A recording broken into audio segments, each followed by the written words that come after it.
Hadi bakalım.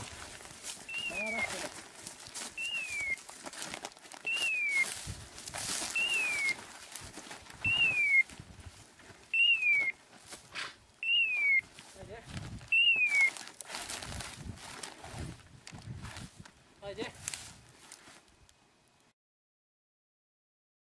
Hadi oğlum. Haydi. Sen inme. Ben kaldırayım olmazsa. Haydi bas. Hadi. Oli. Hemen arkaya dönüyor bakalım.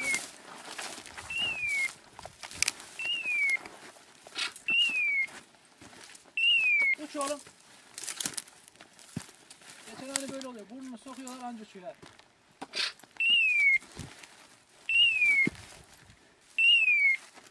Hadi lan.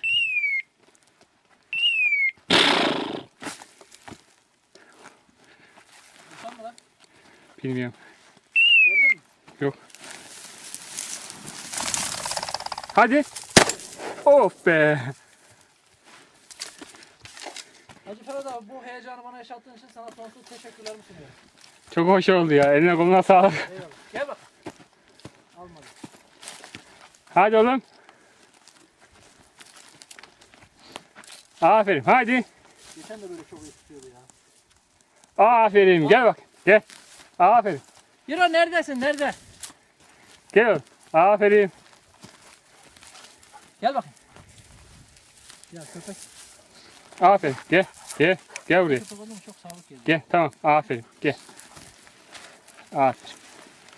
Teşekkür ederim oğlum. Buyurun. Ayaklarım hoşaf olmuş. Bunu da sen koy ya. Ben şimdi nasıl taşıyayım?